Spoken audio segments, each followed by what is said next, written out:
Inward Bound, Episode 6. Welcome back to the Inward Bound. I'm Deb, your host today. Before we begin, I want to take a moment to share a gentle disclaimer.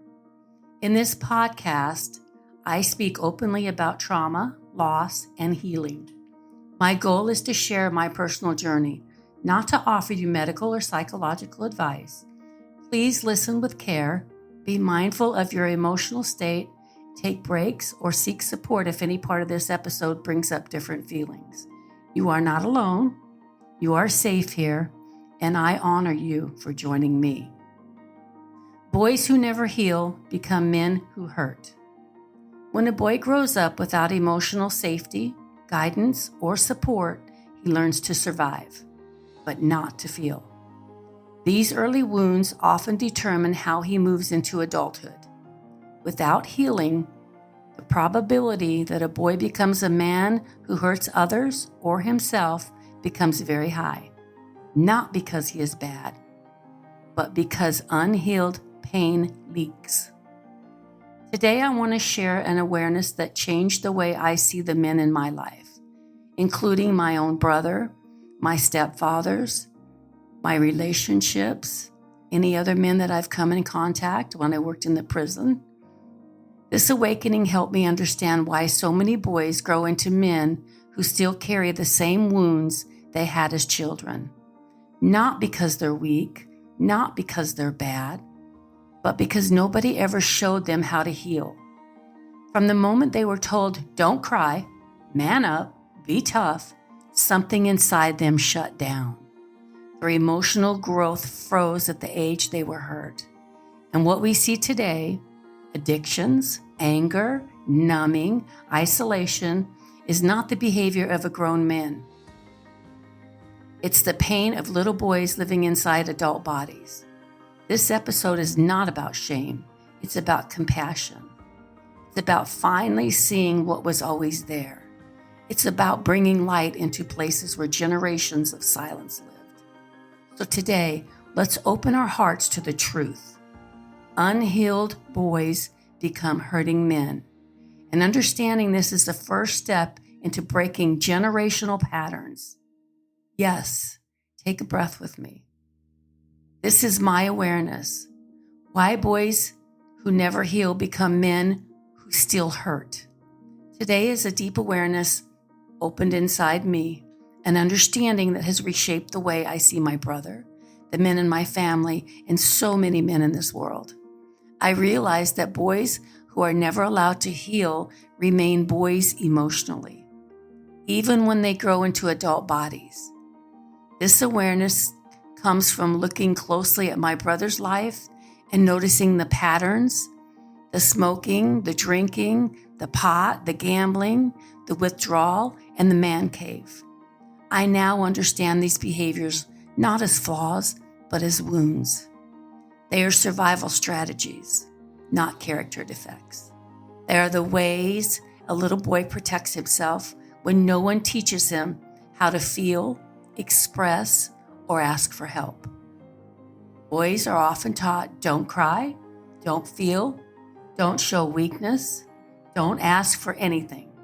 So they shut down every soft part of themselves. Their emotional growth freezes at the age they were hurt. They become men who look strong on the outside, but are hurting on the inside. Men who numb instead of feel. Men who isolate instead of connect. Men who react instead of communicate. This awareness helped me see why so many men end up lost, numb, angry, disconnected, or even in prison. Not because they're bad people, but because they are wounded boys who never were given the tools to process their pain. Their behaviors are symptoms of unhealed trauma. And what breaks my heart most is this: no one ever told them they deserved healing. This awareness has shifted something in me. It has filled me with compassion, not just for my own family, but for countless boys who grew up silenced, shamed, or ignored. It has inspired me to speak, to teach, and to bring healing to others who never had a voice. This realization is part of my own healing, and it is becoming part of my purpose. I want to leave you with this. Every man who struggles, every man who withdraws, every man who numbs has a story that began long before adulthood. Somewhere inside of him is a little boy who never learned how to feel safe, express emotion, or receive comfort without shame. And here's the miracle I've come to understand. God has not forgotten these men. Today, we're opening a conversation that touches the heart of families everywhere. An awareness has taken root in me, one that explains so much of the pain, silence, and struggle we see in the men around us. It's the realization that so many boys were never allowed to feel, never allowed to cry, never allowed to express fear, not allowed to show disappointment or sadness.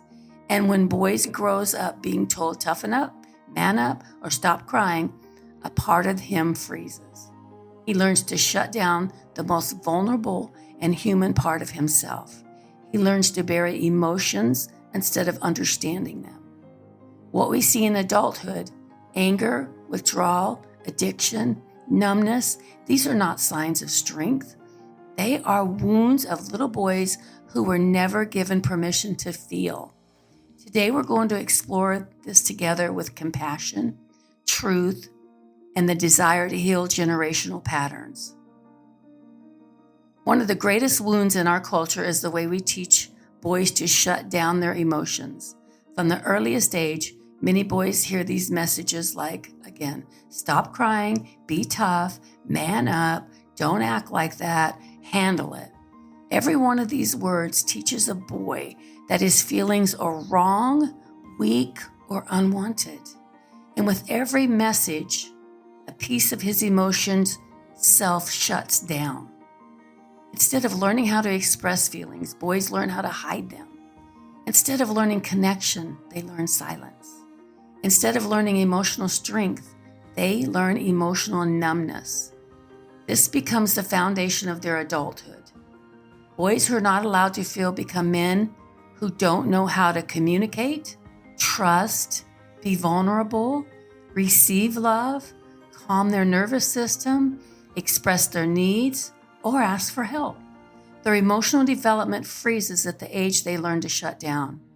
They may look like grown men, but inside is a boy who never got permission to cry, feel, or be comforted. When boys are not allowed to feel, they learn to cope instead. They may turn to anger, withdrawal, alcohol, drugs, gambling, overworking, or emotional isolation. Not because they are bad men, but because they were never taught another way.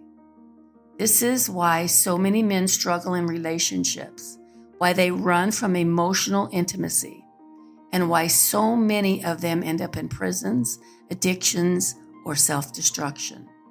They are not hardened men, they are hurting boys. When a hurt boy shuts down the most vulnerable and human part of himself, the consequences can be painful, destructive, and often tragic, both him and for the people around him. He becomes capable of hurting others without understanding the impact. Hitting, pushing, intimidation.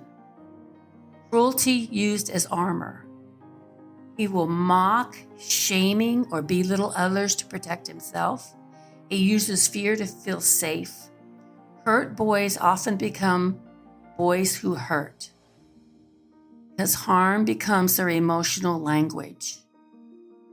He becomes capable of self-destruction, reckless behavior, substance abuse, violent outbursts, sabotaging relationships, and sexual behavior used to feel powerful. Self-destruction often signals, I'm not okay, and no one ever protected me.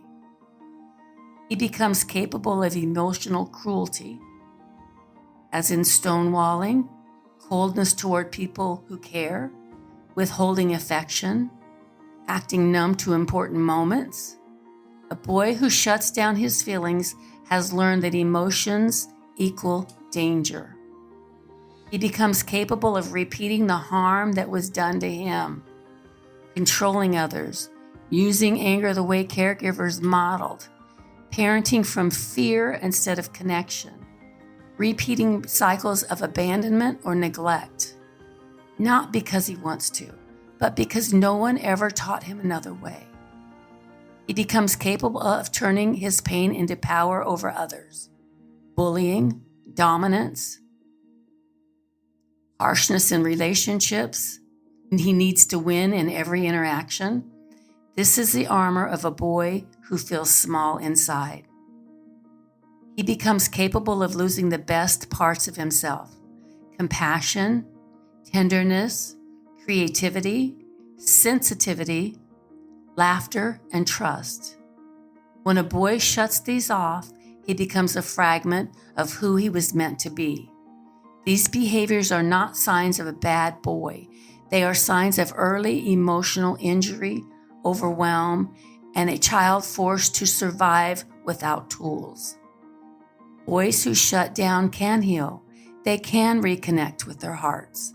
They can become safe, loving men who someone finally meets them where they are and helps them process the pain underneath the armor. The truth is simple.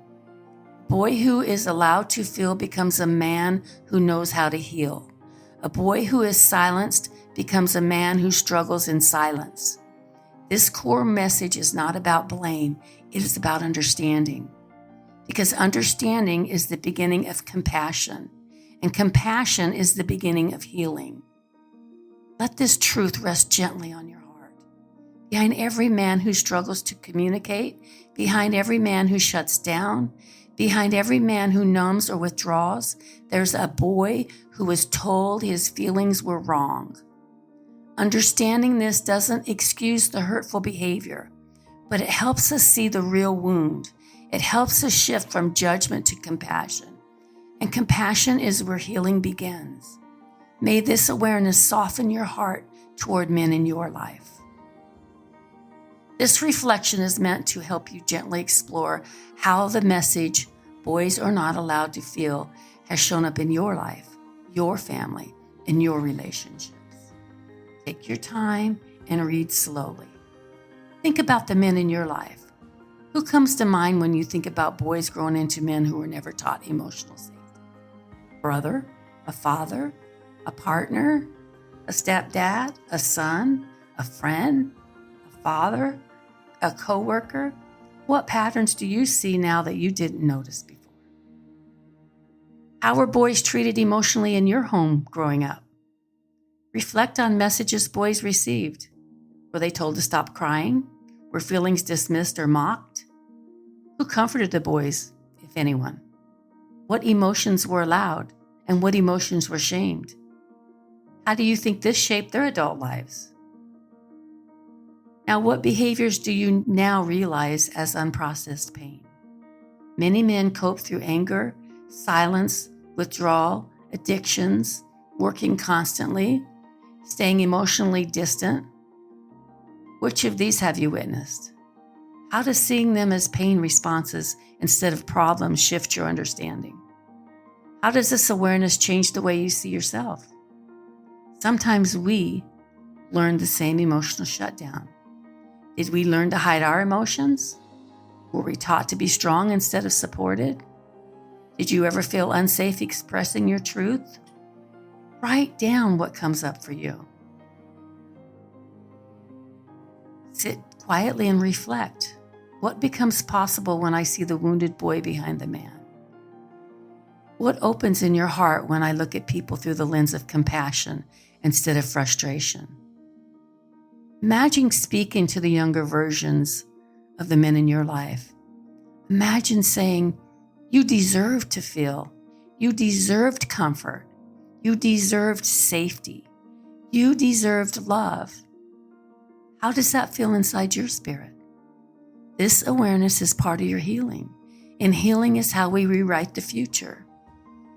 Today, we are stepping into a truth that lives inside so many families, but is almost never spoken out loud.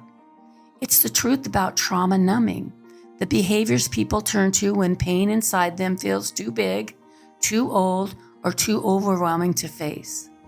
When someone grows up without emotional safety, when their childhood was filled with fear, shame, chaos, or silence, their nervous system learns to survive, not to feel. Not because they're weak or careless, but because nobody ever taught them any other way. Today, we're opening this conversation with compassion, understanding, and the desire to see the wounded child behind adult behaviors. This episode is about awareness. It's about truth. It's about healing the parts of ourselves and others that have been numbed for far too long. When a person grows up with unresolved trauma, the nervous system learns to survive, not to feel. Numbing becomes a form of protection, a way to avoid emotions that once felt too overwhelming to face. These behaviors are not a sign of weakness or failure. They are the coping strategies of a wounded child living inside an adult body. Here are the most common trauma-numbing behaviors and what they really mean. Alcohol. Alcohol softens internal emotional pressure. It quiets anxiety, shame, and fear temporarily. Many trauma survivors drink not to party, but to silence an inner storm they never learned to soothe. Smoking. Nicotine creates an artificial sense of calm. For trauma survivors, it becomes a familiar ritual of self-soothing when the nervous system constantly feels activated. Marijuana. Marijuana creates emotional distance. It allows the mind to disconnect from pain. For someone with deep wounds, it becomes a doorway out of reality, a temporary escape from feelings they were never allowed to express. Gambling. Gambling gives highs and lows that mimic emotional engagement. For someone who feels numb, the adrenaline rush provides a temporary release of aliveness, but beneath it lies emptiness, shame, and unresolved pain. As we move on, I want to leave you with a gentle reminder. Every numbing behavior you see in a person, whether it's drinking, withdrawing, shutting down, or losing themselves in distractions, is not a flaw. It's a wound, a scar, a survival pattern built in childhood. Behind every numbing behavior is a younger version of that person, a child who didn't feel safe, a child who never received comfort, a child who learned to silence their own heart to make it through the day. May this awareness soften the way you see others. May it soften the way you see yourself. Because healing begins when we stop judging the coping and start understanding the pain underneath. As we walk into the rest of your week, may God guide you gently. May you feel supported, comforted, and strengthened. And may He whisper over your spirit, you are awakening, you are healing, and you are not alone. Today, we are stepping into one of the most painful and powerful truths about trauma, a truth that changes the way we see men, the way we see prison, the way we see the impact of childhood wounds that were never healed. It is the awareness that so many of men behind bars were once little boys who never had a chance, boys who were never comforted, boys who were never taught how to feel or how to express emotions without shame, boys who carried fear, loneliness, anger, and confusion with nowhere to put it. These boys grow into men whose survival patterns become their adult struggles, and the world punished what trauma created. Today, we're not excusing harmful choices, but we're exploring the truths behind them. We are looking past the grown bodies and into the wounded hearts that were left unattended for decades. This is our compassion. It's about awakening. It's about seeing the child beneath the behavior. Take a deep breath with me. One of the deepest truths about trauma is this. Many of the men who filled our prisons are not hardened criminals. They are wounded boys who grew into adult bodies without ever receiving emotional safety, love, or guidance they needed. Their story began long before their arrests, long before their charges, long before their mistakes. They began in childhood, the early wound. Many of these men grew up in homes marked by emotional neglect, physical or verbal abuse, addiction, poverty, abandonment, violence, chaos, parents who were overwhelmed or absent. They learned early that the world was unsafe and unpredictable. They learned to protect themselves emotionally by shutting down, staying alert, or numbing pain. Boys are taught to hide their feelings. Instead of being comforted, many boys were told, man up, stop crying, be tough, don't act weak. So they learned to bury sadness, fear, loneliness, confusion, shame. Their emotional development froze at the age they first felt unsafe. Survival behaviors become adult behaviors. That unhealed pain grew into adult choices like drinking, drugs, fighting, stealing to survive, joining gangs for belonging, active impulsively, living in constant fight or flight, shutting down emotionally. These aren't signs of badness. They're signs of invisible childhood wounds that were never treated. The nervous system never learned safety. When a child grows up in danger, their nervous system becomes wired for fight or flight activation, quick anger, emotional numbness, always bracing for something, impulsivity, self-protection, survival mode. As adults, this wiring creates legal trouble, violence, poor decision-making, and the ability to regulate emotions. They are punished for these behaviors that were shaped by trauma, not malice. A prison cell is filled with unattended pain. Inside those walls are men who were never held when they cried, never heard "I'm proud of you," never felt safe to be vulnerable, never learned how to express hurt, or never saw healthy love modeled, never had permission to feel. These are boys longing for healing, trapped in adult consequences. Seeing prisoners as wounded boys doesn't excuse their actions, but it explains them. And explanation is the first step toward rehabilitation, compassion, generational healing, breaking cycles, preventing future trauma. When we understand the boy behind the man, we finally see the truth. Prison is filled with childhood wounds that were never allowed to heal. Healing those wounds is how we change the future. As we close, let this truth settle gently in your spirit. A prison cell is often filled with a lifetime of unspoken pain. It holds boys who were never allowed to cry, never allowed to feel, never allowed to ask for help, now living in adult consequences for childhood wounds that went untreated. Understand this doesn't dismiss responsibility. It expands compassion. It opens the door to healing, prevention, and generational change.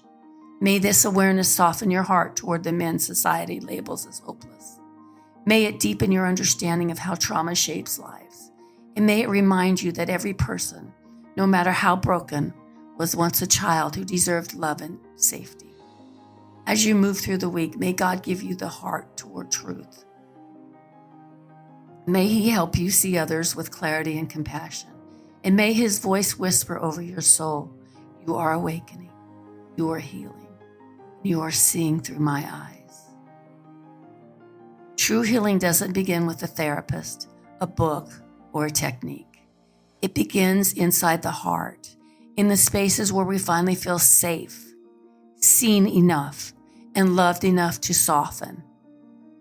Here are the 7 core elements every human needs to truly begin healing. Safety. That's the foundation of all healing. Healing cannot happen in an environment of judgment, fear, or pressure. We need to feel, I am safe now. I can breathe. I don't have to protect myself anymore. Safety allows the nervous system to release its armor. Awareness. The moment truth rises, healing starts the moment we finally recognize this affected me. This hurt.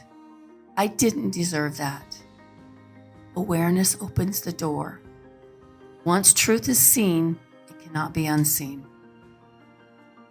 We also need permission to feel. As children, many of us learn to survive by shutting down emotions. Healing begins when we say, "You're allowed to feel this now. You are allowed to cry. You are allowed to express what you've carried alone." Feeling is not the problem. Not feeling is what created the wound.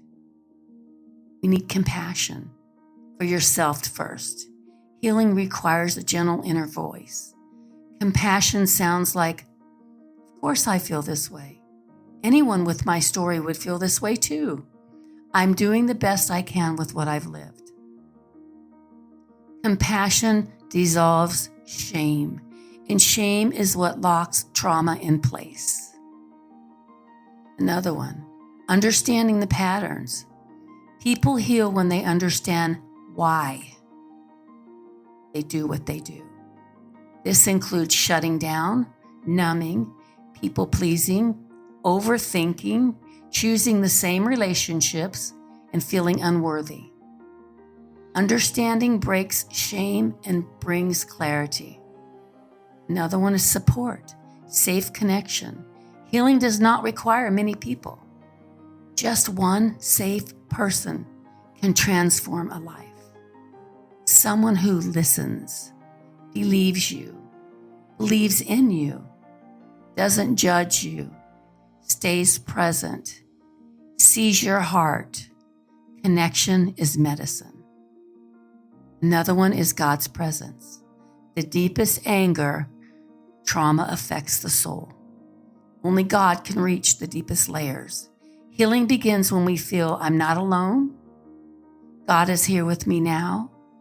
Put him in your heart. Put him on your shoulder. He is restoring what you have lost. Spiritual grounding allows the heart to release what was never meant to carry. The heart of it all, healing begins when we have safety, truth, permission to feel, compassion, understanding, support, and most of all, God's presence. When these come together, the heart softens, the body releases, and the spirit rises.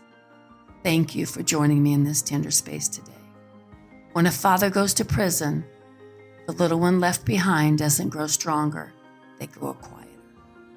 And the healing begins the moment someone finally sees their confusion, their fear, and their longing as the emotional reality it is, not misbehavior. If you're listening and this touches your story, or the story of someone you love, may you remember this. Wounded children don't need perfection. They need presence. They need language for their pain. They need someone who will not turn away from the story they didn't choose. I pray this episode brings you clarity, compassion, and a little more courage on your own healing path. I hear you talk about healing, but I don't even know where to start. Here's some more good things. What is the first step for someone like me? Thank you for the question, and thank you for the courage it took for you to even ask it. Because the truth is, most people don't know where to begin.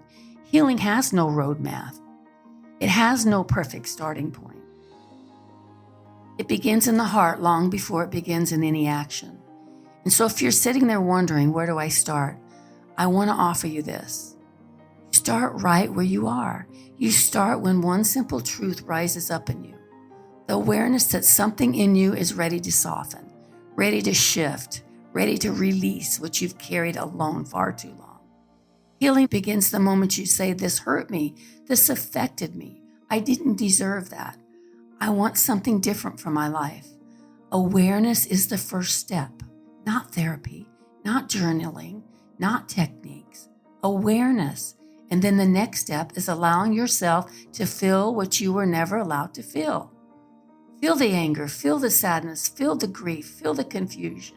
Feel the longing. Feel the ache you've pushed down for years. Healing doesn't demand bravery. It requires honesty. And the moment you can say, I'm hurting, and you're already on the path, cry. Do what you need to do to feel it and let it go. And so if you don't know where to start with this. Start with the truth. Start with awareness. Start with letting your heart whisper what it once held silence. Because healing doesn't come from force. It comes from permission. Permission to feel. Permission to breathe. Permission to be human. And I promise you, God meets you right there in the first quiet moment of honesty. That is where healing begins. Thank you for spending the time with me today, for listening with an open heart, and for honoring the tender places we've explored. Healing isn't loud or dramatic. It is the quiet understanding, the soft truth-telling, the gentle moments of recognizing how our past still lives in our body, our choices, and our story. As you leave this episode, take a deep breath and let yourself feel grounded. You don't need to figure out everything at once. You don't need to revisit the painful parts before you're ready. You're allowed to move at your own pace. Remember, healing unfolds in layers, and every layer you uncover is a step toward clarity, compassion, and freedom, both for yourself and for the people you love. Thank you for walking this journey with me. You're not alone, and as always, may peace touch the places in you that have waited the longest. Until next time, take gentle care of yourself. My story started in trauma, but my path became one of awakening. I pray something in each of the Inward Bound episode reminds you of your own strength, your own wisdom, and your own ability to rise and heal with your highest power alongside of you. As you move forward, take a moment to honor yourself. You showed up, you listened, and you allowed your spirit to be witnessed. That is powerful. If something in today's episode touched your heart, I invite you to carry it with you. Let it guide you. Let it soften the places that still ache. Healing is not a destination. It's a returning again and again to who you truly are. I am a licensed life coach. I worked with a psychotherapist for 20 years, as well as still being a practicing RN. I would love to hear what helped you, and you may have ideas for my healing. You can text me at deb@inwardboundshow.com, and we also have a spot on Reddit if you want to ask questions, and I may even answer the questions on the podcast. Remember, the two most important relationships, in my opinion, in our life is the one we have with our higher power, which is God for me, and the relationship you have with yourself.